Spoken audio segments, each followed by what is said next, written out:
आज के शो में। एमक्यूएम लंदन सियासी रिट मनवाने मैदान में आ गई। एमक्यूएम पाकिस्तान और लंदन, मुस्तकबिल का मंजरनामा क्या?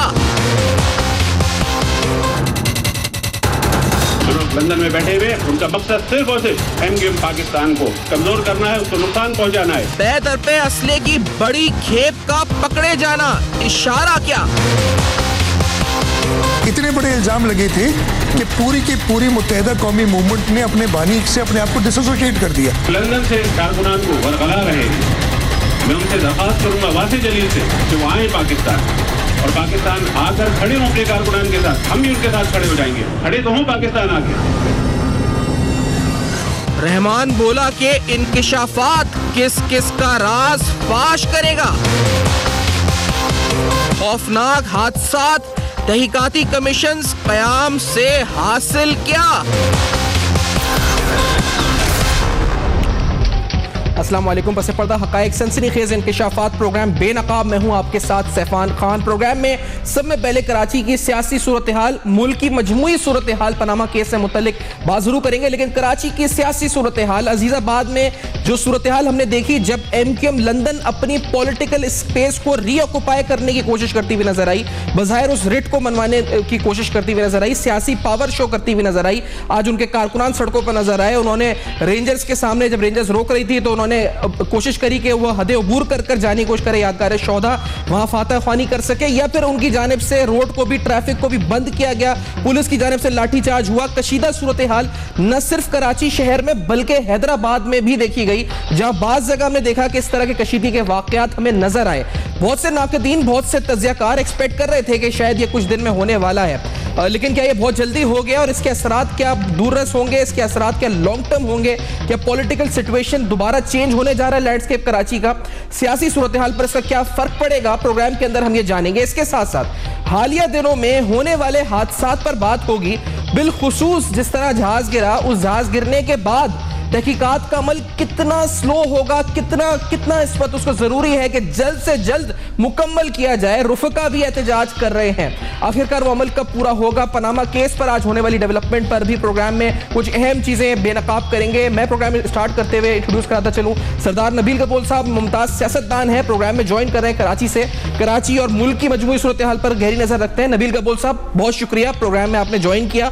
आपसे समय पहले MQM London sir, MQM Pakistan, लग रहा है ओनरशिप की जंग शुरू हो गई है, कोई एमक्यूएम की ओनरशिप की जंग शुरू हो गई है, और ये जंग आज अजीजाबाद में सड़कों पे नजर आ रही थी हमें। ये हो क्या रहा है आखिर नबील कपूर साहब? आज तो बड़ी, मैं समझता हूँ अजीब वाकया हुआ है कि एमक्यूएम अल्ताफ हुसैन के वर्कर्स ने कोशिश की कि वो बाहर निकले और फिर गिरफ्तारी भी बड़ी आसानी से उन्होंने दे दी, और फिर अभी कोई 1 घंटा पहले जो है वहाँ से सारे जितने भी लोग, कुछ 200 के करीब जमा थे, वो दोबारा अपने घरों की तरफ चले गए। और दूसरी तरफ अगर आप देखें, एमक्यूएम पाकिस्तान ने, फारूक सत्तार साहब ने जो है वो फूल जहाज के ज़रिए निचावर किए कब्रिस्तान के ऊपर। तो मैं तो हैरान हूँ कि ये अगर इस तरह का जहाज़ के ज़रिए फूल फेंक सकते हैं, मैं समझता हूँ फिर ये वोट भी जहाज़ों से ही पैम्फलेट फेंक कर वोट मांगेंगे, ग्राउंड पर नहीं आएंगे। तो सूरत हाल ये साफ वाजे लग रहा है कि इस वक्त फारूक सत्तार जो है वो कंट्रोल गेन करने की कोशिश कर रहा है, लेकिन उसमें उसको इतनी कामयाबी हासिल नहीं हुई है। दूसरी तरफ एमक्यूएम अल्ताफ को भी कामयाबी इसलिए हासिल नहीं हुई कि आप देखें कि उनका जो गढ़ है, जो अजीजाबाद है, वहाँ पर वो लोग नहीं निकल सके, वो पब्लिक नहीं निकल सकी, जिसकी कोशिशें एमक्यूएम लंदन से अल्ताफ हुसैन ने खुद फ़ोन करके काफ़ी अपने जो उनके लॉयलिस्ट हैं यहाँ पर वाइबर के ज़रिए उनसे बात करके उनको कहा कि आप लोग किसी हालत में निकलें, लेकिन इतने लोग नहीं निकल सके। तो हालात अभी तक इस कंट्रोल में हैं कि देखें, हमारे इदारे जो हैं अगर इसी तरीके से अपनी गिरफ्त मजबूती से जो गिरफ्त है उनकी उसको कायम रखेंगे तो ये फिर बाहर निकल नहीं सकेंगे। और आने वाले दिनों में अगर गिरफ्त कमज़ोर हो जाए और जो चेंज ऑफ गार्ड्स हुआ है, आपने देखा और अगर चेंज ऑफ गार्ड में पॉलिसीज चेंज हो गए तो फिर कराची के अंदर ये जो MQM के 2 ग्रुप हैं, बल्कि 3 ग्रुप्स हैं, इनमें बड़ी खून रेजी का खतरा मुझे नजर आता है। साहब एक चीज हम एक्सपेक्ट कर रहे थे, मैं आपकी बात नहीं कर रहा, लेकिन ओवरऑल लिखा जा रहा था, कहा जा रहा था कि शायद मुकाबला होगा PSP का MQM के साथ, मुस्तफा कमाल खड़े होंगे, एक तरफ MQM खड़ी होगी। ये नहीं सोचा था कि MQM ही MQM से लड़ रही होगी आपस के अंदर। क्या इसकी वजह यह है कि इस वक्त ओनरशिप का मसला हो गया कि ये मेरी जमात है या आप कब्जा कर रहे हो इस जमात के ऊपर, ये जमात मेरी है, वो कह रहे नहीं ये जमात अल्ताफ हुसैन की, वो कह रहे नहीं ये जमात मेरे नाम पर रजिस्टर्ड है, ये इसलिए तो नहीं झगड़ा शुरू हो गया? और PSP को इग्नोर कर रहे हैं दोनों ग्रुप्स, दोनों की तरफ से कोई बयानबाजी भी नहीं हो रही PSP के खिलाफ ज्यादा। देखिए, हमारे जो कॉरिडोर ऑफ पावर्स में लोग हैं उनको अभी फैसला करना पड़ेगा, क्योंकि इलेक्शन मैं बहुत जल्द इलेक्शन देख रहा हूं, 2017 में ही देख रहा हूं। इलेक्शन एनी टाइम अनाउंस हो सकता है, बहुत जल्द फैसला करना पड़ेगा कि क्या करना है। क्योंकि देखें, अगर आपने ऐसे ही छोड़ दिया MQM अल्ताफ हुसैन को तो कराची के अंदर इलेक्शन जो है बहुत मुतासर हो सकते हैं। खासकर मैं देख रहा हूं कि जो मर्दमशुमारी है कराची के अंदर वो भी मुतासर हो सकती है। वो इलेक्शन तो लड़ नहीं सकते, लेकिन मैं माजरत हूं आपको काट रहा हूं, लेकिन MQM लंदन इलेक्शन कैसे लड़ेगी? रजिस्टर्ड पार्टी तो उनकी कोई यहाँ पे है नहीं, ना पतंग का निशान उनके पास है, वो तो फारूक सत्तार की पार्टी है MQM पाकिस्तान जो उनके नाम पे रजिस्टर्ड है। देखिए, इलेक्शन नहीं लड़ सकती है, लेकिन फारूक सत्तार की जो पार्टी इलेक्शन लड़ेगी उसमें तो मुदाखलत कर सकते हैं ना, क्लैशेस हो सकते हैं उसमें। अगर वो MQM के नाम से खड़ा नहीं करेंगे तो अल्ताफ हुसैन के नाम से किसी को खड़ा कर दें और आपस में क्लैश हो जाए। क्लैश का तो बड़ा खतरा है ना कराची, हैदराबाद, सक्कर और मीरपुर खास में। तो उसको रोकने के लिए स्ट्रेटेजी बनानी पड़ेगी हमारी इस मौजूदा सेटअप को, क्योंकि चेंज ऑफ गार्ड्स हुए हैं। जिस तरह मैंने आपको कहा कि आर्मी चीफ चेंज हो गया है, DG रेंजर्स माशाल्लाह जो है उनको आज तरक्की मिल गई, वो लेफ्टिनेंट जनरल बन गए हैं। इसी तरीके से कोर कमांडर कराची तब्दील हो गए हैं। इसी तरीके से और भी एस्टेब्लिशमेंट में चेंजेस आने वाली हैं। तो ये पॉलिसी चेंज नहीं होना चाहिए। पॉलिसी क्या है कि जो रॉ के एजेंट्स हैं, जिन्होंने कराची को यरगमाल बनाया था, उससे छुटकारा हासिल करने के लिए अब तक गिरफ्त मजबूत है, लेकिन आने वाले दिनों में अगर इनकी आपस में क्लैशेस होगी उसको रोकने के लिए सियासी हल निकालना पड़ेगा। सियासी हल ये नहीं है कि मुस्तफा कमाल की पार्टी को सपोर्ट करें। उनकी गिरफ्त तो मजबूत है, लेकिन आज क्या साबित हुआ? डॉक्टर फारूक सत्तार साहब अजीजाबाद में दाखिल नहीं हो सके, जहाज से फूल निशावर किए गए उनकी तरफ से। इसका मतलब क्या इस पूरे मामले को वो संभालने के काबिल है MQM पाकिस्तान, जिस तरह ये मामला इस वक्त नजर आ रहा है हमें? नबील कबूल साहब, आपको लगता है? देखिए, आज जो सूरत हाल पैदा हुई है उसमें तो फारूक सत्तार की गिरफ्त कमजोर नजर आई कि उसको जहाज के जरिए फूल निछावर करने पड़े और वो अजीजाबाद नहीं जा सके। जिस दिन अजीजाबाद और जिना ग्राउंड में फारूक सत्तार ने जलसा कर लिया, उस दिन मैं समझता हूं कि आखिरी नेल इन द कॉफिन होगा अल्ताफ हुसैन की इस पार्टी को, जो कि मैं समझता हूं कि पार्टी नहीं है, लेकिन अभी ऑफिशियली डिक्लेयर करना पड़ेगा गवर्नमेंट को कि अल्ताफ हुसैन MQM को कलअदम करार देना पड़ेगा। क्योंकि अगर इसी तरह हालात रहे तो फिर आप हमें कराची वालों को सिविल वॉर की तरफ धकेल रहे हैं। और मैं आगे आने वाले दिनों में अगर यही पॉलिसी रही और अगर इनको जो है मैं नहीं कह रहा हूं कि खत्म कर देना, बल्कि इनको जो MQM अल्ताफ हुसैन के साउथ अफ्रीका से जो विंग चल रही है और जो रॉ के जो फंडेड जो रॉ के फंड से चल रही है, उसको अगर आपने डिसमेंटल नहीं किया, डिसमेंटल मतलब टोटली आपको उनको जो है खत्म करना पड़ेगा, तो आने वाले दिनों में इलेक्शन में तो बहुत खूनरेजी मुझे नजर आ रही है। मुझे ब्रेक लेनी है। नबील कबूल साहब, इंतहाई अहम बात और इंतहाई संगीन मंजरनामा मुस्तकबिल का देख कुछ और बातें, क्योंकि पहले कराची की सियासत पे कुछ और इंपॉर्टेंट डेवलपमेंट्स रिसेंट दिनों में हुई हैं, कुछ इंपॉर्टेंट केसेस, उन केसेस के अंदर क्या पेशरफ्त हुई है वो आपको बताएंगे। नबील कबूल साहब से पूछेंगे, बल्दिया फैक्ट्री फायर पर इन्होंने आवाज उठाई थी, हमने प्रोग्राम किए, फॉलोअप्स किए, एक गिरफ्तारी उस पर अहम हुई, उस पर भी बात होगी। Doctor Imran Farooq murder case पर बात होनी है, कुछ इंपॉर्टेंट इंकशाफात, वारंट गिरफ्तारी और बिलाखिर पनामा, सियासी सूरत-ए-हाल मुल्क की। After this very short break देखते रहेगा अब तक।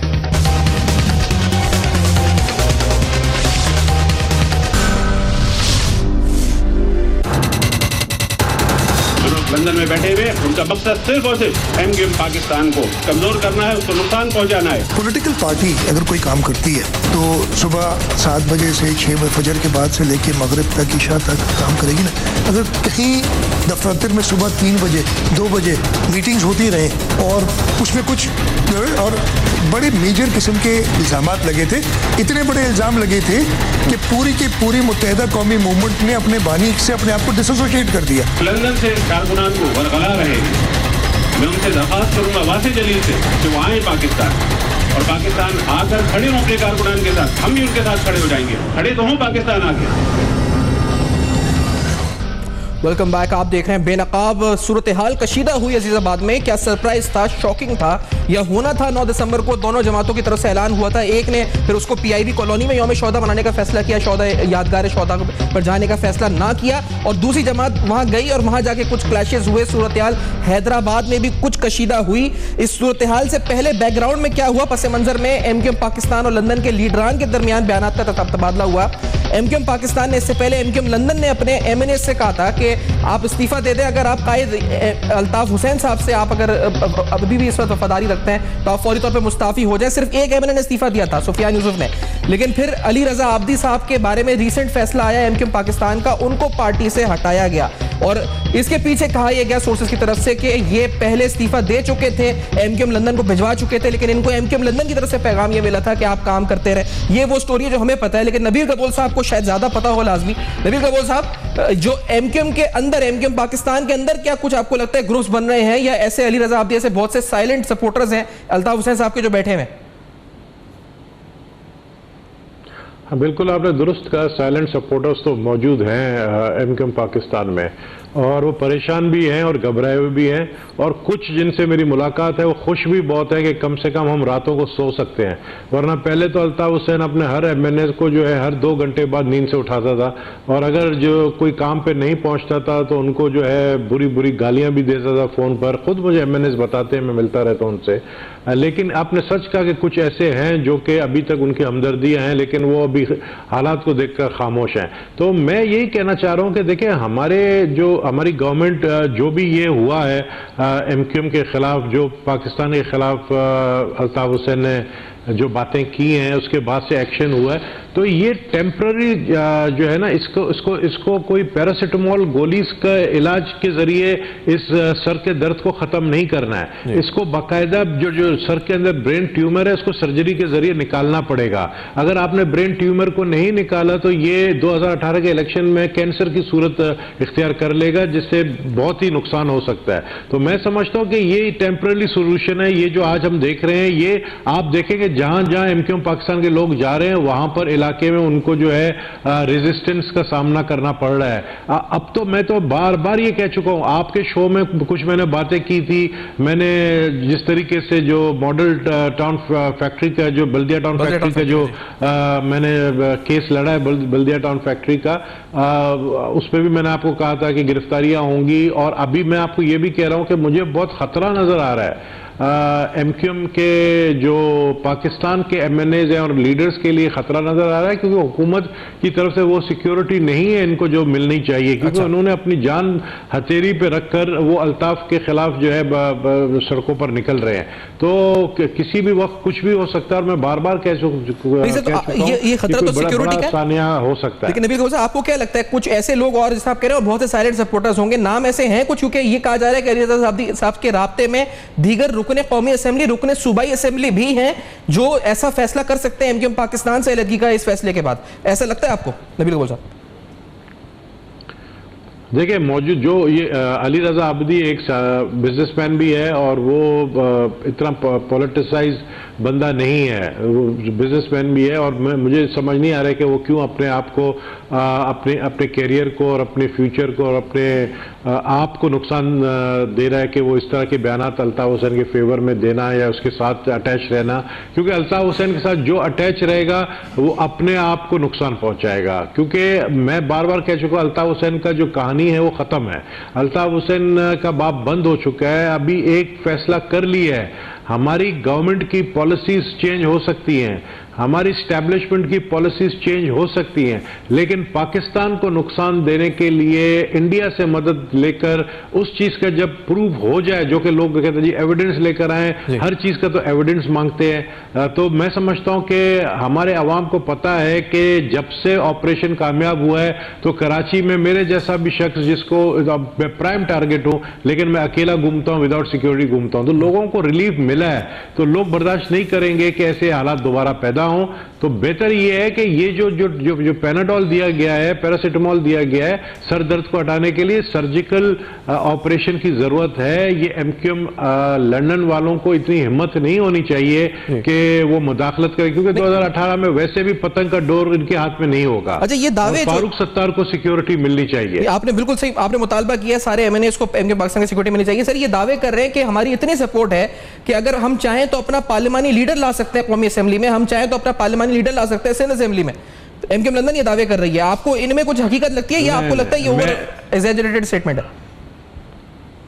मैं तो चैलेंज करता हूं, मैं तो कहता हूं अगर अपने आप को वाकई ये कहते रहे कि हम एग्जिस्ट करते हैं, हम अपने आप को बचा लेंगे, मैं तो चैलेंज करता हूं कि ये पार्लिमानी लीडर चेंज करके बताए। मैं नहीं समझता हूं कि ये चेंज कर सकते हैं। एक दो एमएनएस जो इनको जो इनके साथ एक दो एमएनएस हैं जिसको हमदर्दियां होंगी, वो भी खुल के सामने नहीं आ सकते हैं। तो ये तो लिविंग इन फूल पैराडाइज है कि ये कर सकते हैं, ये नहीं कर सकते हैं। फैसलों के अलावा नबी साहब कुछ बयानात भी आए, आमिर खान साहब कम बोलते हैं, रिसेंटली उनके स्टेटमेंट्स आई, उन्होंने कहा जो मुस्तफा अजीज आबादी हैं उनके लाडी में 10-10 प्लॉट हैं, 10-10 मकान हैं, उनके भाई केएमसी में है। वासे जलील साहब जिस दिन ऑपरेशन हुआ उस दिन भाग गए कराची छोड़ के, यहाँ कारकुनों को छोड़ के। इसी तरह दीगर रहनुमा मोहम्मद अनवर के भाई चुन्नू मामू का जिक्र किया, उन्होंने कहा ये सब चोर हैं, करप्शन में मुलविस हैं। ये बयानात जो आए रिसेंट, आपको लगता है मामला और बढ़ेगा, तलखी बयानात से आगे जाएगी बात? आमिर खान ने तो बाद में बोला है, मैंने तो पहले बोला था। मैं तो ये समझता हूं कि मामला बिगड़ेंगे, बल्कि मामला ये जो बातें कर रहे हैं इनके पास सबूत भी हैं। ये जो असले पकड़े जा रहे हैं, ये तो मैं समझता हूं कि काम पहले कर लेते आमिर खान और दूसरे हमारे जो एमक्यूएम पाकिस्तान के लोग हैं, क्योंकि देखें हमारे इदारों को रिजल्ट चाहिए। हमारे इदारे, हमारी इंटेलिजेंस एजेंसी पब्लिक के सपोर्ट के साथ कामयाब होती है कोई भी ऑपरेशन में।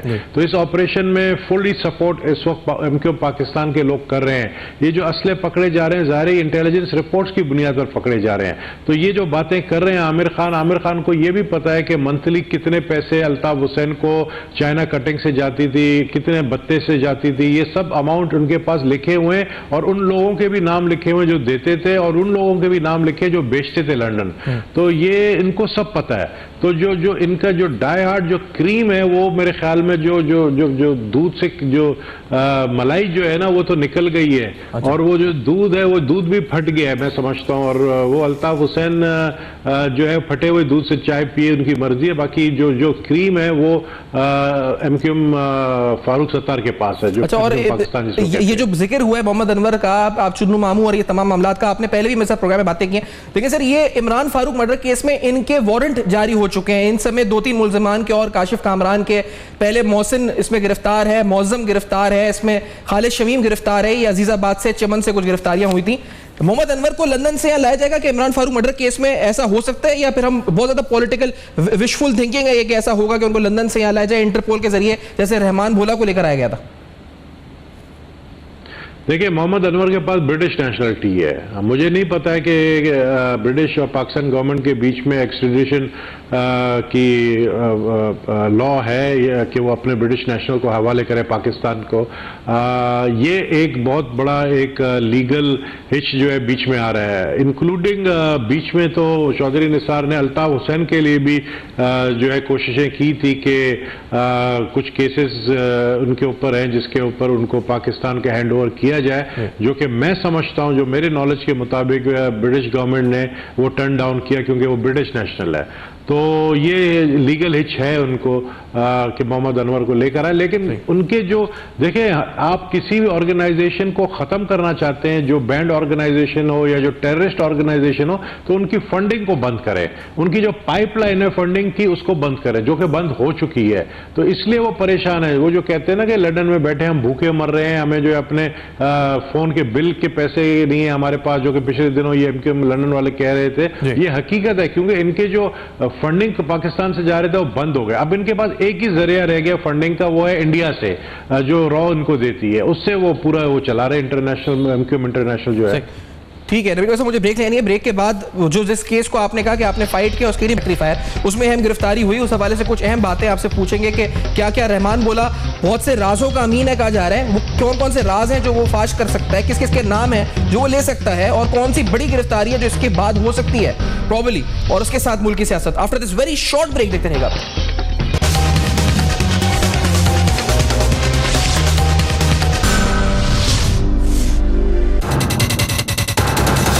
लंदन में बैठे हुए उनका मकसद सिर्फ और सिर्फ एमक्यूएम पाकिस्तान को कमजोर करना है, उसको नुकसान पहुंचाना है। पॉलिटिकल पार्टी अगर कोई काम करती है तो सुबह 7 बजे से 6 बजे फजर के बाद से लेके मगरिब तक ईशा तक काम करेगी ना।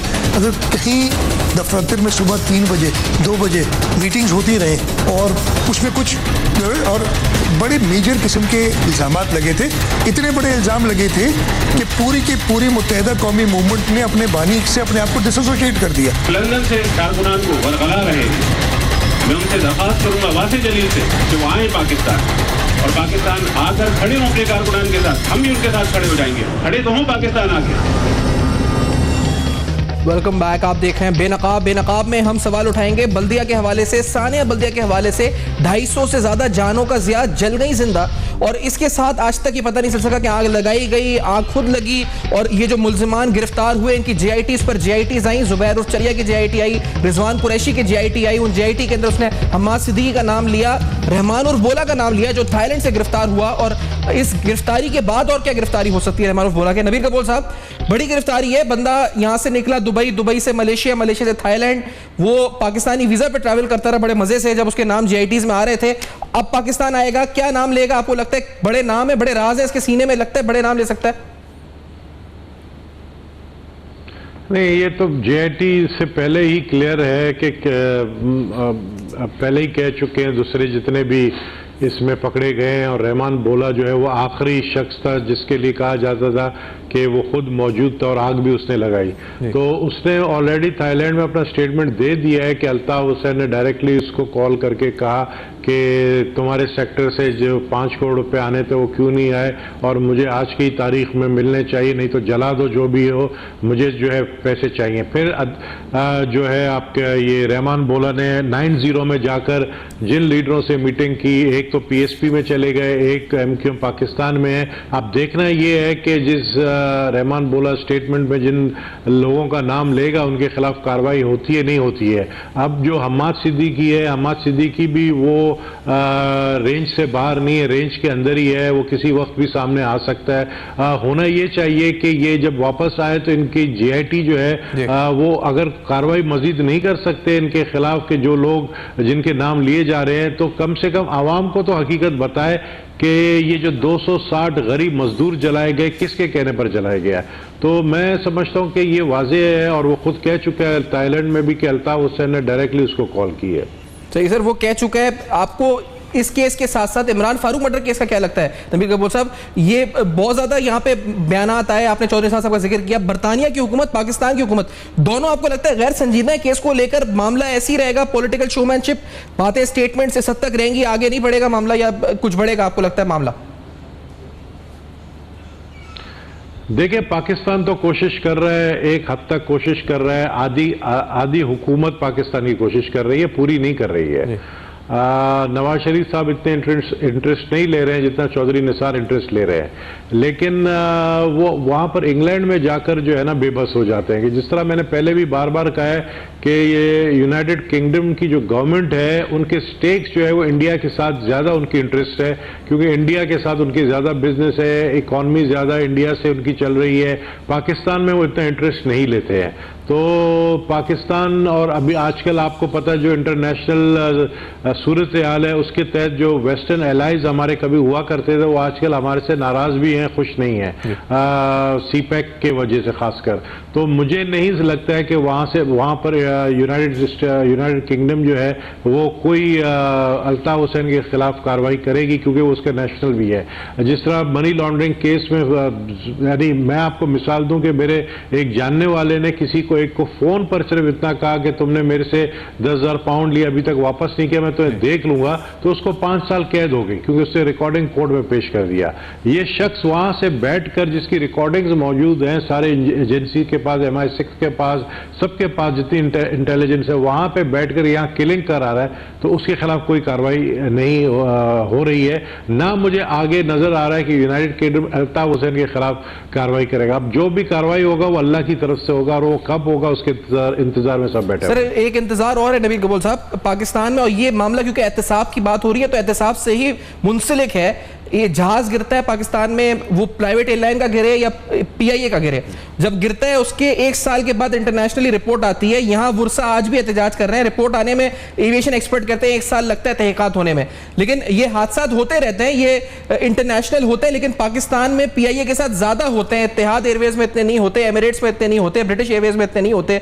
शायद इंटरनेशनल स्टैंडर्ड्स तो सेम है पूरी दुनिया में, लेकिन पाकिस्तान में ज्यादा होते हैं। नबील कबूल साहब, अभी हालिया एक वाकया जिसमें 47 जाने गई, क्या लगता है ये इसी तरह होता रहेगा, सिस्टम फिक्स नहीं होगा, और इसमें भी अकाउंटेबिलिटी का बड़ा अंसर है, वो नापैद नजर आता है? नबील कबूल साहब, देखिए, मुझे बड़ा दुख है, बहुत दुख है ये देख करके हमारे मुल्क के अंदर एहतसाब हम कह रहे हैं, हम पनामा लीक्स इतना, यानी ओपनली एक शख्स कह रहा है कि जो टैक्स जो है सिर्फ हजारों में देता है, जो कि अरबपति आदमी है, जो कि इस मुल्क का वजीर आजम है, उसके खिलाफ सबूत भी पेश हुए, सब चीज आ गए, पनामा केस भी शुरू हुआ, लेकिन आज जो कोर्ट में सुनवाई हुई मुझे बहुत मायूसी हुई है। मैं उस पर बाद में आता हूं, लेकिन आपके सवाल पे पहले मैं आऊंगा कि PIA का जो ये ATR क्रैश हुआ है, अब मुझे समझ नहीं आती है कि एक इंजन फेलियर पर भी जो है, आपको पता है कि 100 आपको नहीं पता होगा, मैं खुद पायलट हूं, अगर एक इंजन भी फेल होता है तो आप कम से कम 200 नॉटिकल माइल्स जो है आप जा सकते हैं, आराम से जा सकते हैं एक इंजन पर। ऐसा क्या हुआ कि दोनों इंजन फेल हो गए, और दोनों इंजन कभी एक साथ फेल बहुत कम ऐसा केसेस में हुआ है, बहुत रेयर होता है कि ऐसा हुआ कि दोनों इंजन एक साथ फेल हुए। इसका मतलब ये कि उस जहाज में कोई टेक्निकल खराबी थी, जिसको चित्राल के अंदर कोई ऐसा सेटअप नहीं है सिविल एविएशन का जो कि क्लियरेंस देती है एयरक्राफ्ट को। उन्होंने क्लियरेंस आई एम श्योर नहीं दी होगी, उन्होंने क्लियरेंस चेक ही नहीं की होगी, और उन्होंने वैसे ही जहाज ने, पायलट ने उड़ा दिया, और ये हादसा पेश है, बड़ा अफसोसनाक हादसा पेश है। लेकिन हमारे मुल्क में क्या है, क्या एक इंक्वायरी होगी, इंक्वायरी के बाद क्या होगा, कोई रिजल्ट ही। इस 5 साल में 3 जहाज गिरे हैं, बोजा एयर ब्लू, PI का ये प्लेन गिरा है, क्या हुआ उसकी इन्वेस्टिगेशन? सर, मैं बताता हूं, को इंसाफ नहीं मिला।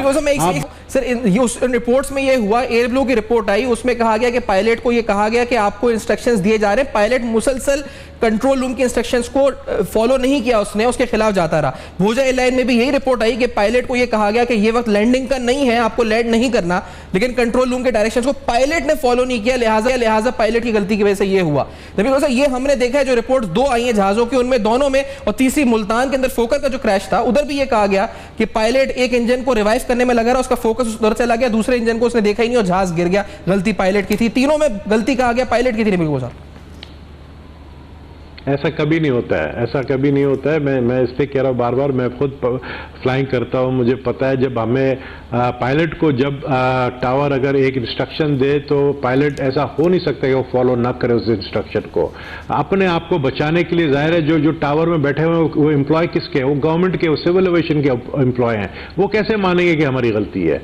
तो अपने आप को बचाने के लिए उन्होंने उस गरीब पायलट के ऊपर डाल दिया जो कि इस दुनिया में ही नहीं है, वो जो अपनी बचाव के लिए सामने आ ही नहीं सकता है, वो ये कह नहीं सकता है कि ऐसी कोई बात नहीं हुई है, मुझे कोई इंस्ट्रक्शन नहीं आए। तो अपने आप को बड़े आसान तरीके से बचाने के लिए इस तरीके से बातें करते हैं, और यही चीजें पनामा लीक्स में भी हो रहा है। पनामा लीक्स के ऊपर अगर अभी आप आते हैं तो पनामा लीक्स के ऊपर आप मुझे बताएं कि FBR के अंदर से जो है वो जो गोशवारे और जो टैक्स रिटर्न्स हैं वो सब जो है तब्दील कर दिए गए हैं। तो FBR के चेयरमैन को बुलाना चाहिए कोर्ट के अंदर, FIA के DG को बुलाना चाहिए, और जो स्टेट बैंक के जो लोग हैं जिनके पास सबूत हैं उनको बुलाना चाहिए। लेकिन आज के और कल के जो 2 दिन के कार्रवाई के बाद लग रहा है मुझे कि नवाज शरीफ साहब को क्लीन चिट दे दिया जाएगा, और अगर ये क्लीन चिट नवाज शरीफ को पनामा लीक्स में दे दिया तो फिर हमारे जो वोटर्स हैं, मुझे लगता है कि जो इतने मायूस हैं, जो कि उनको बहुत उम्मीदें हैं कि पाकिस्तान के अंदर एक चेंज आ सकते हैं करप्शन के खिलाफ, वो फिर आने वाले दिनों में उनको पता है कि हमारे वोट की भी हैसियत नहीं है अगर हम खुद करप्ट लोगों को इलेक्ट करते हैं। जो कि मैं तो ये भी कहूंगा कि पाकिस्तान में जो वोटर जो वोट डालने जाता है उसका वोट कास्ट ही नहीं होता है, रिजल्ट कुछ और निकल आता है। जिसको जो रिजल्ट चाहिए वो अपना रिजल्ट लेकर आता है। इस मुल्क के अंदर तब्दीली अगर लेकर आनी है, सबसे पहले आपको इलेक्शन के निज़ाम के अंदर तब्दीली। इमरान खान को मैं यही कहता हूं कि वो कहता है कि जी मेरे ये पनामा लीग के ऊपर जो है, ठीक है अच्छी बात है, पनामा लीग के ऊपर वो करप्शन के ऊपर शोर मचा रहा है, वो जो है दूसरी चीज़ों पर शोर मचा रहा है। सबसे इंपॉर्टेंट ये है कि आप इलेक्शन कमीशन को दुरुस्त करें। वाहिद मुल्क है पाकिस्तान जिसके पास इलेक्ट्रॉनिक मशीन्स नहीं है। हम अभी भी अंगूठे पे ठप्पे मार मार के जीतते हैं, जाली वोटें। मेरे खुद इलेक्शन में जो पिछला इलेक्शन 2013 के इलेक्शन में मैंने देखे हैं कि वहां पर किस तरीके से एक घंटे में जो है हजारों वोट जो है वो दाखिल हुए हैं। मैं खुद हैरान और परेशान हो गया कि एक घंटे में किस तरीके से 2000 वोट जो है दाखिल हो सकते हैं। तो ये चीजें हमारे मुल्क के अंदर निजाम को तब्दील कौन करेगा, कौन करेगा? ये अवाम पे मुझे कोई अब भरोसा नहीं रहा, क्योंकि अगर हम खुद करप्ट लोगों को इलेक्ट करते हैं तो हम सबसे बड़े करप्ट खुद है। लेकिन अभी साहब आपको खूनरेजी कराची के इलेक्शन में आप कहते हैं जो मौजूदा हालात हैं इसको देखते हुए नजर आती है, जब भी इलेक्शन होते हैं कराची के हालात को देखते हुए आपको खूनरेजी कराची में खुदा ना खास्ता नजर आती है, ब्लडशेड जो हालात चल रहे हैं इस वक्त? मैं बिल्कुल समझता हूं कि अगर हमारी इस्टेब्लिशमेंट और हमारी हुकूमत जो है कुछ सर्जरी करना पड़ेगा, जो कुछ हमें करना पड़ेगा, बहुत सारी चीज़ें जो कर सकते हैं हम, उसमें हमें सूरत हाल को कंट्रोल करने के लिए, क्योंकि देखिए इलेक्शन से पहले आ रहा है मरदमशुमारी। मरदमशुमारी भी एक किस्म का एक इलेक्शन है, उसमें कोशिश बहुत की जाएगी जो कि फौज की निगरानी में हो रहा है किसी तरीके से इसको डिले कराने की, और ये इलेक्शन के बाद कराने की कोशिश की जाएगी। मैंने ये भी सुना है लोग जो है अपील करने सुप्रीम कोर्ट में भी जाने के लिए तैयार हैं कि सूरत हाल कराची की ऐसी नहीं है जिसमें मरदमशुमारी की जाए। यानी आपको पूरी जो इस वक्त हमारी बॉर्डर्स पे हालात है, LOC पे हालात है, आपको पूरी फौज को जो है वो कराची में लगाना पड़ेगा, तब जाके मरदमशुमारी सही हो। ठीक है सर, मुझे वाइंड अप यहाँ पे करने के कहा जा रहा है। मैं आपका बहुत शुक्रिया करूंगा, आपने प्रोग्राम में ज्वाइन किया। कराची की सियासी सूरत हाल, मुल्क की सियासी सूरत हाल पर आपने तजिया, अपना तबसरा और कुछ खबरें भी, हालात किस तरफ बढ़ रहे हैं, बिलखुसूस कराची के आज की कशीदा सूरत हाल, आगे का मंजरनामा क्या बताती है। कुछ इंपॉर्टेंट केसेस में इंपॉर्टेंट गिरफ्तारियां हुई, थाईलैंड से गिरफ्तारी हुई, उन केसेस का मंतकी अंजाम क्या नजर आता है। MQM लंदन आखिर क्या करने जा रही है, वो पॉलिटिकल स्पेस को रीऑक्युपाई कर सकेगी, नहीं कर सकेगी, एस्टैब्लिशमेंट क्या सोच रही है, पनामा केस में क्या हुआ, और इन्वेस्टिगेशन तैयारा केस की आखिर बढ़ेगी किस तरफ। हमने सब चीजों पर आप बेनकाब किया प्रोग्राम। फीडबैक लिखिएगा फेसबुक, ईमेल्स और ट्विटर पर। सैफान खान को प्रोग्राम सजा दीजिएगा, देखते रहिएगा अब तक।